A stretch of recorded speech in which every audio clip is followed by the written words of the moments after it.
जय हिंद फ्रेंड्स, मैं Rajiv Kumar master classes में आप लोगों का तहे दिल से स्वागत करता हूं।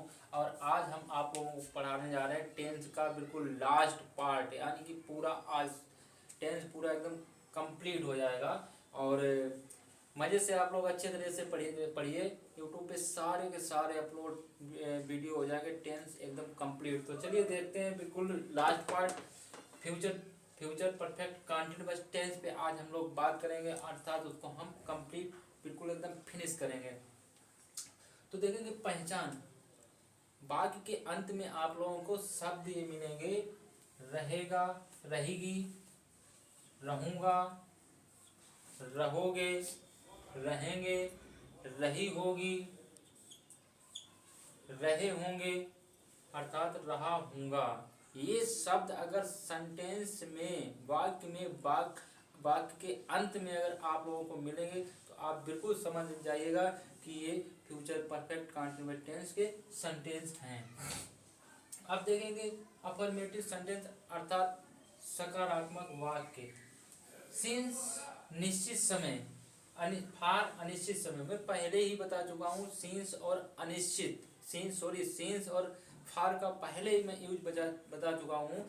फ्यूचर परफेक्ट कंटिन्यूअस में बता रहा हूँ, पीछे प्रेजेंट परफेक्ट कंटिन्यूअस और पास्ट परफेक्ट कंटिन्यूअस टेंस दोनों में ही मैं बता चुका हूँ। ठीक है, तो वहां से आप देख लीजिएगा।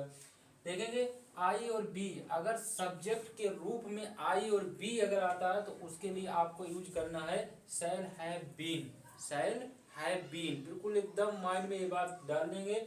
उसके लिए शैल हैव बीन यूज करेंगे हेल्पिंग वर्ब के रूप में। ही सी इट दे, अगर ये सब्जेक्ट के रूप में आपको कहीं पे मिल जाए या किसी के नेम आ जाए तो समझ लीजिए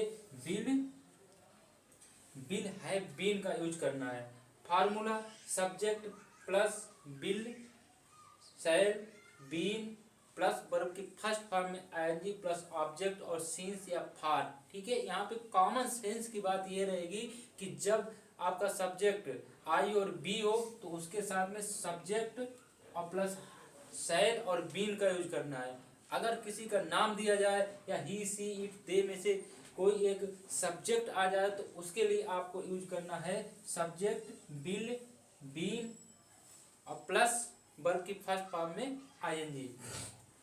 सेंटेंस देखेंगे कि हम 3 साल से इस कॉलेज में पढ़ रहे होंगे। ठीक है, 3 साल से कॉलेज में कौन पढ़ रहा होगा? हम पढ़ रहे होंगे, ये सब्जेक्ट हो गया। ठीक है, आपको मैं बता चुका हूं जब सब्जेक्ट आई और बी आता है तो उसके साथ में हेल्पिंग वर्ब शैल हैव, शैल कहाँ गया, शैल बीन का यूज करते हैं। ठीक है, किसका? शैल बीन का, सॉरी शैल हैव बीन होगा। ठीक है, शैल हैव बीन, यहाँ पे उसके साथ में शैल हैव बीन, यहाँ पे तरह से थोड़ी मिस्टेक हुई, यहाँ पे हैव और लगा लेंगे, हैव, शैल हैव बीन का यूज करेंगे। मैंने शैल हैव बीन लगा दिया। इसके बाद देखेंगे कि हम 3 साल से कहाँ पढ़ रहे होंगे? कॉलेज में। ठीक है, इस कॉलेज में, ये ऑब्जेक्ट हो गया। ठीक है, और सब्जेक्ट ऑब्जेक्ट के बीच में जो कार्य होता है वही तो निकल के वर्ब आती है, वर्ब हो गई। ठीक है, तो यहाँ पे देखेंगे रीड मीन्स पढ़ना, आईएनजी लगाया, रीडिंग हुआ, और लास्ट में ऑब्जेक्ट इन दिस कॉलेज। फिर इसके बाद देखेंगे मैंने कहा 2 घंटे, 2 वर्ष, 2 साल से। ठीक है, ये सारे फार का यूज इसमें होता है। मैंने कहा फार, और लास्ट में 3 ईयर्स, कंप्लीट हो गया। नेगेटिव सेंटेंस, नेगेटिव सेंटेंस देखेंगे तुम 2 वर्ष से कठिन परिश्रम नहीं कर रहे होगे। तुम 2 वर्ष से कठिन परिश्रम नहीं कर रहे होगे, कौन नहीं कर रहा होगा? तुम ये सब्जेक्ट हो गया। 2 वर्ष से कठिन परिश्रम कौन नहीं कर रहा होगा? तुम नहीं कर रहे होगे, हमें सब्जेक्ट मिल गया। सब्जेक्ट यू है और यू के साथ में helping verb will have, will not have been का यूज होगा। किसका? Will not have been. ठीक है, तो मैंने विल नॉट हैव बीन लगा दिया। ठीक है, निगेटिव है तो जाहिर सी बात है कि नॉट लगेगा। इसके बाद में देखेंगे मतलब कठिन परिश्रम नहीं कर रहे होगे तुम 2 वर्ष से, क्या नहीं कर रहे होगे, कठिन परिश्रम यानी कि हार्ड वर्किंग। तो ये ऑब्जेक्ट में आ जाएगा वर्क, कहाँ गया, कठिन काम, ठीक है। तो ये हो जाएगा हैव बीन वर्किंग, लास्ट में हार्ड और फॉर 2 years, यानी कि क्या है 2 वर्ष से, 2 वर्ष 2 सप्ताह 2 दिन, इस तरीके से हमेशा फार का यूज होता है। तो क्या आया, फॉर 2 years। सेंटेंस कंप्लीट हुआ। You have not, you will not have been working hard for 2 years। इसके बाद देखेंगे first interrogative sentence. First interrogative मैं कई बार बता चुका हूँ, फर्स्ट इंट्रोगेटिव सेंटेंस जो भी वाक्य होंगे वो क्या शब्द से शुरू होंगे और क्वेश्चन मार्क अर्थात प्रश्नवाचक शब्द का विशेष ध्यान रखेंगे। तो देखेंगे क्या क्या हम उसका इंतजार सुबह से करते रहेंगे, सुबह से करते रहेंगे, ठीक है। तो इसमें देखेंगे मैंने कहा था कि अगर आई और बी आ जाए तो उसके साथ में हेल्पिंग वर्ब सेल का यूज करते हैं सबसे पहले, ठीक है। मैंने सेल लगाया। फिर देखेंगे इसमें बी, ठीक है, ये बी जो है हम है वो सब्जेक्ट का काम कर रहा है तो मैंने बी लिखा। इसके बाद में बी के बाद में हैव बीन आया। फिर देखेंगे इसमें वर्ब कौन सी है, उसका इंतजार सुबह से कर रहे हैं, सुबह से क्या कर रहे हैं, इंतजार, ये वर्ब हो गई, ठीक है। काफी मतलब वीडियो में रिपीट कर चुका हूँ, सब्जेक्ट ऑब्जेक्ट और वर्ब को कैसे ढूंढते हैं, वहां पे जाके आप लोग बिल्कुल सारे वीडियो को देखिएगा, अच्छे से समझ में आएगा, ठीक है। इंतजार, बैट मीन्स इंतजार, तो आईएनजी जोड़ा, बैटिंग हुआ, ठीक है। कह रहा कि फॉर हिम, उसका यानी कि उसका किसी दूसरे पर्सन का, तो फॉर हिम हुआ, ठीक है। अब कह रहा सुबह से, तो लास्ट में जो भी सेंटेंस में आता है लास्ट में समय लगाते हैं, लास्ट में बिल्कुल, तो सिंस मॉर्निंग, ठीक है। Shall be have been waiting for him since morning, question mark. क्या रमेश 2 घंटे से घर में किताब पढ़ रहा होगा, ठीक है। तो रमेश आया, किसी का नाम आया तो बिल आया, ठीक है। रमेश सब्जेक्ट है, मैंने रमेश सब्जेक्ट के रूप में लिखा, ठीक है। फिर हैव बीन, इसके साथ हेल्पिंग वर्ब हैव बीन लग गई, ठीक है।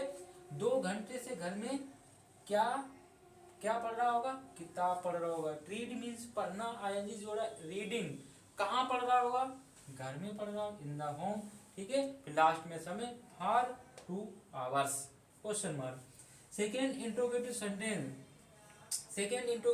मैं पहले ही बता चुका हूँ कि सेकेंड इंट्रोगेटिव सेंटेंस के अंतर्गत जितने भी वाक्य आगे वो सारे वाक्य यानी कि क्वेश्चन वर्ड शब्द वाक्य के बीचों बीच में कहीं ना कहीं आपको देखने में को मिलेगा, जैसे कब कहाँ कैसे, इस तरीके से बहुत सारे क्वेश्चन वर्ड होते हैं, शब्द होते हैं।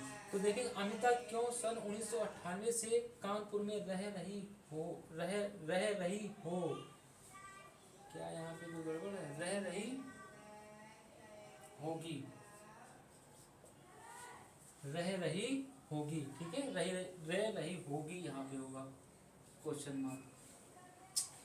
क्वेश्चन मार्क कि सबसे पहले प्रश्नवाचक शब्द की अंग्रेजी सबसे पहले बनाते, तो वाई को मैंने लिखा, ठीक है। फिर देखेंगे अमिता एक लड़की का नाम है तो मैंने बिल लगा दिया, पता है ना, किसी का नाम आ जाए तो बिल लगाते हैं, ठीक है। तो बिल, फिर अमिता आ गया, ठीक है। बात फ्यूचर परफेक्ट कंटीन्यूअस टेंस की हो गई तो है बिल लगाया, ठीक है। फिर कहाँ, कानपुर में क्या कर रही होगी, रह रही होगी। लिविंग मीन्स रहना, आईएनजी जोड़ा, लिविंग हो गया, ठीक है। कहाँ रह रही होगी, कानपुर में रह रही होगी, ठीक है। ये ऑब्जेक्ट है आपका, ये ऑब्जेक्ट, ठीक है। ये सब्जेक्ट है अमिता, ठीक है। सब्जेक्ट और ऑब्जेक्ट के बीच में जो काम होता है वो क्रिया का होता है, ये वर्ब हो गई, ठीक है। और इसमें सन दिया गया, मैं बता पहले चुका हूँ, सन हो 2 बजे से हो, ठीक है। इस तरीके से जो भी सब पहले ही वीडियो में बता चुका हूँ, आप लोग वहाँ से देखेंगे बिल्कुल सही तरीके से समझ में आएगा और कंप्लीट करिएगा वहाँ से। तो since 1998 why will Amita have been living in Kanpur since 1998, complete हो गया, ठीक है। अब दोस्तों ये पूरा का पूरा मैंने ट्रांसलेशन अर्थात टेंस पूरा एकदम फिनिश कर दिया है। यूट्यूब पे आपको सारे के सारे वीडियो आपको मास्टर क्लासेस 99 चैनल जैसे ही आप सर्च करेंगे तो पहले मेरे ही चैनल का नाम आएगा, और उसको आप सब्सक्राइब करिए, लाइक करिए और शेयर करिए, ताकि ज़्यादा से ज़्यादा आप लोग उस मतलब वीडियो को देखेंगे तो बिल्कुल समझ में आएगा। अब आप कमेंट्स के माध्यम से मुझे बताएंगे कि अगला पार्ट में, अगला मतलब जो भी वीडियो में बनाऊं तो आप किस टॉपिक पे बनाएं, आज बिल्कुल आप बताइएगा, और उसी वीडियो पे मैं काम अच्छे से करूंगा, आपको बिल्कुल समझ में आएगा।